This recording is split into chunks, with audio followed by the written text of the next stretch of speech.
martes el Congreso despachó el proyecto que extiende la Ley de Protección al Empleo y también la iniciativa que flexibiliza los requisitos para poder acceder al seguro de cesantía. Queremos conversar sobre estos temas con la ministra del Trabajo, María José Saldívar, con quien tomamos contacto a esta hora de la mañana. ¿Cómo está, ministra? Muy buen día. Hola, Carla, muy buenos días. A ver, partamos hablando de la Ley de Protección al Empleo, que ha sido una medida que ha permitido contener de alguna forma los efectos que está teniendo la pandemia en el empleo. Se han perdido 1.800.000 puestos laborales y sin esta ley probablemente esto sería más aún. ¿Cuáles son los cambios? Porque esta ley estaba operando hasta ahora, pero ayer en el Congreso se aprueban modificaciones. ¿Cuáles son los cambios? Bueno, esta ley tiene tres importantes cambios y que es muy importante que toda la ciudadanía los conozca. Lo primero es que se mejora el monto de los beneficios que las personas están recibiendo. ¿Cómo se mejoran estos montos? Se mejoran de dos maneras. En primer lugar, para todos los que estaban suspendidos lo saben, el monto que recibían iba bajando mes a mes, porque se establecía en base a una tasa de reemplazo respecto de su sueldo. Entonces el primer mes era un 70% la tasa de reemplazo, el segundo mes yo recibí un 55% de mi sueldo, el tercer mes yo recibí un 45% y así iba bajando. Con esta ley que se aprobó ayer ya no se van a producir estas bajas. El primer mes voy a tener un 70% de tasa de reemplazo, igual como hacía hasta ahora, pero de ahí hasta el quinto mes voy a mantenerlo en un 55%.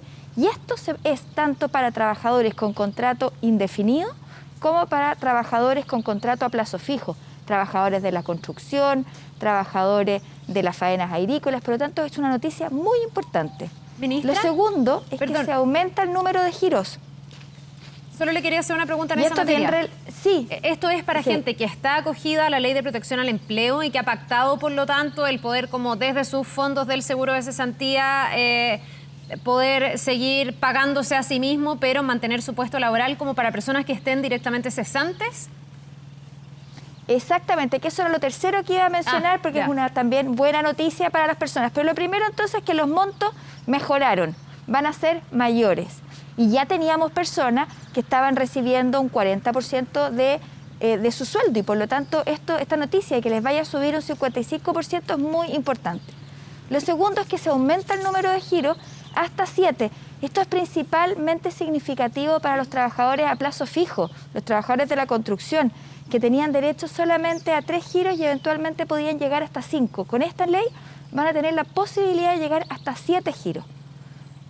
Lo segundo, que es lo que tú ya señalabas, que es muy importante, es que aquellas personas que habían perdido su trabajo, que se encontraban cesantes, tenían que cumplir con un requisito muy exigente para poder acceder a las prestaciones, para poder tener derecho a estos giros, que eso era tener 12 meses de cotizaciones si es que yo era trabajador a plazo indefinido o 6 meses de cotizaciones si yo era trabajador a plazo fijo.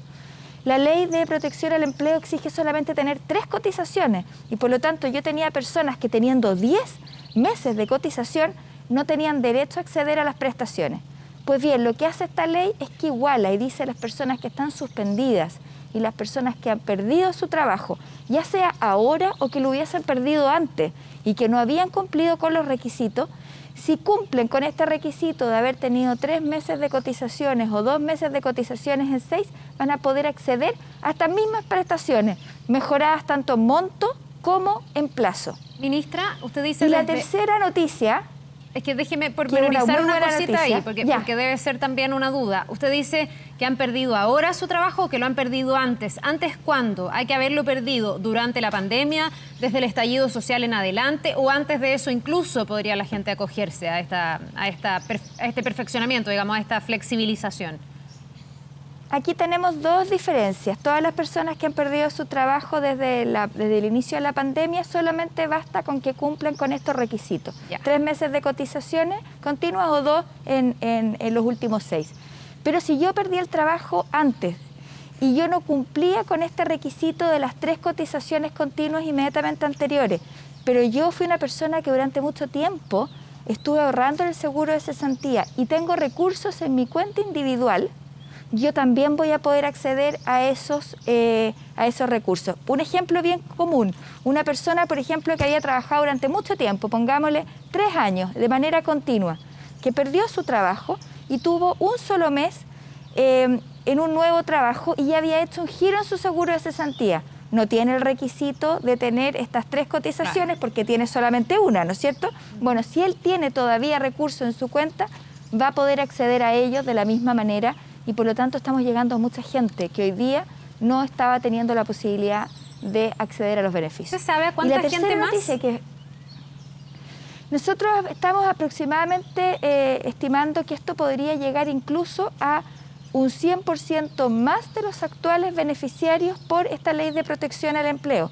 ¿Por qué razón? Porque vamos a tener personas, todas las que están hoy día con la ley de suspensión al empleo van a tener estos beneficios que van a estar mejorados tanto en monto como en plazo, pero además tenemos muchas personas que han quedado sin trabajo durante el año pasado y durante lo que viene de este y que hoy día no tienen derecho. Ahora, esto de acá es absolutamente voluntario, la persona ve si quiere girar o no, si ha tenido otra fuente de ingreso y quiere dejar estos recursos para otra situación también lo puede hacer, por lo tanto no podemos decir a ciencia cierta cuántos van a ser los que lo van a cobrar, pero claramente considerando la situación que estamos viviendo en el país, creemos que van a ser muchos los que van a acudir a solicitar estas prestaciones. Y el tercer punto que es muy relevante es que nosotros no sabemos hasta cuándo puede durar esta crisis. Y por lo tanto es importante que la ley también permitió el que se pueda prorrogar hasta por 5 meses más los efectos tanto de la suspensión como de la reducción, si es que las condiciones laborales y sanitarias así lo ameritan. Y entonces tenemos una herramienta para poder reaccionar muy rápidamente. Solamente para que se hagan una idea, esta ley que ayer se aprobó en la Cámara de Diputados comenzó su tramitación el 1 de julio, nos demoramos 2 meses en tener esta ley. Con esta facultad que el Congreso le ha dado al Ejecutivo, solo a través de un decreto vamos a poder gatillar esta extensión en caso de ser necesario hasta por 5 meses.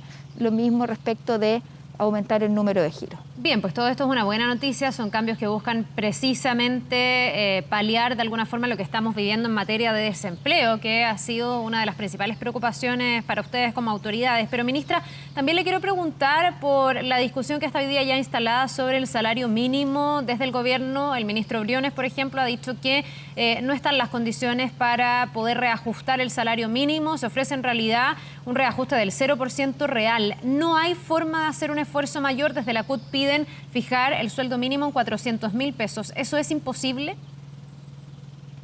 A ver, yo creo que aquí hay que contextualizar para dar después la respuesta. En Chile tenemos cerca de 700.000 trabajadores que reciben el salario mínimo y que están principalmente concentrados en las pymes. 3 de cada 4 trabajadores que reciben el salario mínimo son trabajadores que su empleador es una pyme. Todos sabemos lo golpeada que ha estado todas las fuentes de trabajo durante este momento, pero con mayor razón las pymes que no tienen suficiente espalda para poder enfrentar 5 o 6 meses sin ingreso. Lo segundo, que es muy importante, es que lo que nosotros estamos buscando es mantener el poder adquisitivo, de ninguna medida perjudicar al trabajador, y es por eso que el reajuste que se está planteando está indexado a cuánto han subido las cosas, el IPC, y por lo tanto se mantiene ese mismo poder adquisitivo. Claro, son como 1.500 pesos. Que es muy importante, que es la inflación que ha habido durante este periodo de marzo a agosto. Claro. Bien concreto, que es normalmente el mismo dato que se usa siempre. Lo que pasa es que es muy extraño tener un periodo con una inflación que es prácticamente negativa, ¿no es cierto? Tenemos un solo mes que fue el que subió. Pero lo tercero que hace que sea absolutamente distinta esta conversación a la que hemos tenido otros años, que en años pasados, cuando se hablaba del salario mínimo, teníamos una tasa de desempleo de un 7,5%. Hoy en día estamos con una tasa de desempleo de un 13,1%, que sabemos que esconde muchas cosas, porque tenemos muchas personas que han perdido su fuente de trabajo, que han salido de la fuerza laboral activa, porque no están buscando, y por lo tanto si los consideráramos a ellos, tendríamos una tasa que sería aún mayor. Y los cerca de 450.000 trabajadores suspendidos activos. Nosotros tenemos 740.000 trabajadores que han sido suspendidos, pero hoy en este momento tenemos activos alrededor de 450.000, que son personas que no sabemos qué va a ocurrir después de que termine la crisis, y estamos apuntando obviamente a generar todos los esfuerzos porque se retengan en sus lugares de trabajo. Es absolutamente distinta la situación. Lo que se busca con un reajuste del salario mínimo es darle más derechos a los trabajadores y proteger sus derechos. Si esta medida, que no es financiada por el Estado, que es financiada por los empleadores, y en este caso les he señalado que es mayoritariamente por las pymes, el efecto no deseado pudiese ser que dejáramos o tuviésemos a más personas desempleadas, claramente no habríamos cumplido con el objetivo, que es proteger a los trabajadores.